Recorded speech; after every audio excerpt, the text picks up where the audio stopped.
You are watching coverage of the Fnatic Play Open Tournament cast by myself, Total Biscuit. Ladies and gentlemen, welcome to SHOUTcraft right here, covering the Fnatic MSI Play Open for $3,000 prize pool. It's good stuff, folks. We got Inso from Team Razor right here in the yellow trunks. He's playing Protoss at the top of this particular map, which is, we can do a Who's That Pokemon? It's Lost Temple mod! Lost Temple! Lost Temple! Like, that would be really awkward, wouldn't it, if the only thing you could ever say was Lost Temple. Oh, dear.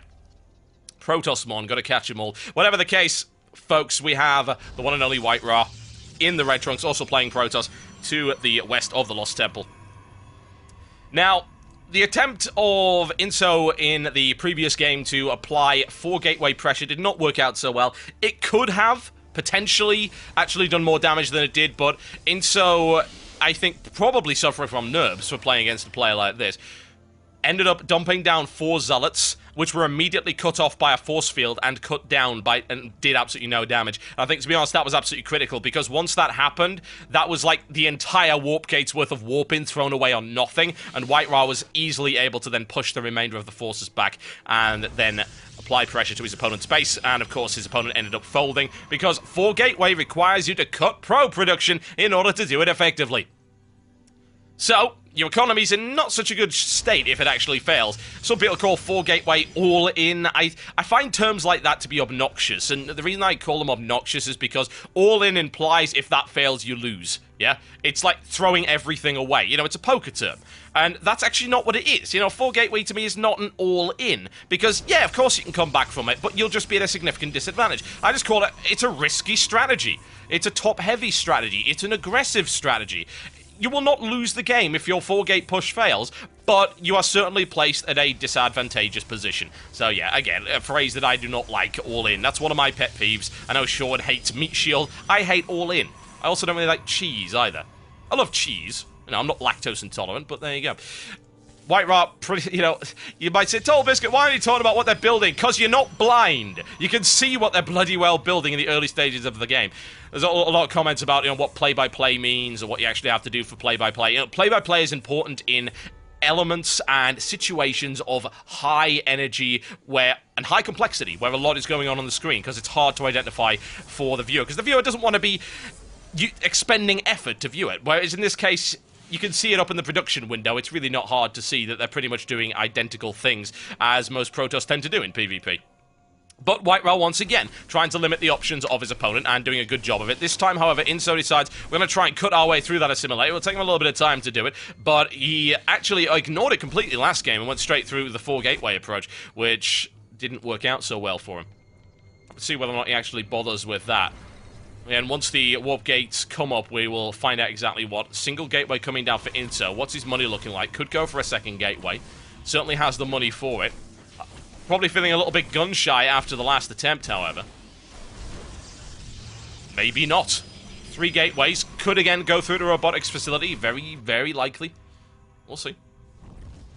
Finally takes that assimilator out. Again, he's pretty limited in terms of what he can do. He can't go for anything particularly heavy on the gas early game because he wasn't able to take that early assimilator.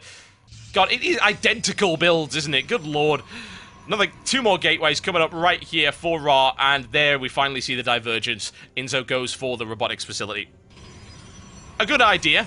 No question. Get some Immortals out, do a little bit of stompy with the Immortals, deal with the Stalkers that are almost guaranteed to come from White Ra because he freaking loves them. I don't really blame him either. Robotic facility coming up for White Ra as well, so there you go.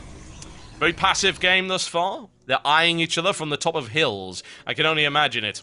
2 generals sitting in their little tea-tents on either side of the battlefield. And what, yes, I'm going to send a lot of men to their doom for the Empire and the glory of the Queen and all that sort of thing. So I'm channeling a little bit of In Control's impression of me there. Could be worse, could be Day 9's impression of me, which sounds like, go on, mate, shove a shrimp on the barbie or something like that. It was more like Australian as far as I'm concerned, but, Americans don't tend to get that right. There you go, folks. There's that robotics bay coming down incredibly quickly for Inso. Some people say, oh, who's the first to build the Colossus? And then suddenly it becomes the defining unit in Protoss versus Protoss. And you know what? It could be, potentially, what we will see. It's going to be way ahead of his opponent in terms of Colossus production, assuming that Ra decides to go for it at all. We will see. Unit count right now. Right now, Ra 4 Stalkers, single Sentry, single Zealot, versus 6 Zealots, a Stalker, and a Sentry for Inso. Ra ahead in terms of economy, though. 5 probes ahead thus far. Inso sort of cutting probes to go straight through to try and get that early Colossus out. We'll have to see if that works out for him. Now, the attempts to get early Colossus in the past, in the games that we've cast today, don't seem to have worked out so well for anybody. Yes, there's the pass with the observers. They do not see each other. This is like 2 secret ancient men. They pass each other in the street. They have no idea of who they work for. But we will find out soon enough. Colossus on the way up. And it has been spotted pretty much immediately.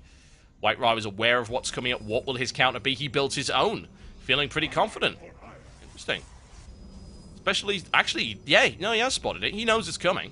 Inso now with a potent force coming in. The question is, can he break the line of White Ra? That's what we're looking to try and find out here. Inso sitting on a single Colossus. He's going to time that push quite nicely. No Colossus for White Ra. Going to have to rely on whatever. Immortal Chrono boosted out. That would be a smart move. So kind of surprised they didn't build that sooner, but there you go. There's the pylon for the support on the attack. Now, can White Ra hold this off? He's good at holding things off, folks, and he does have a sentry, so he needs to place it very, very well. Observer is up, though, so he can snipe up there. There's the Colossus fire coming in right there. Needs to deal with that Colossus right now. Shields are up, but White Ra is really outnumbered here.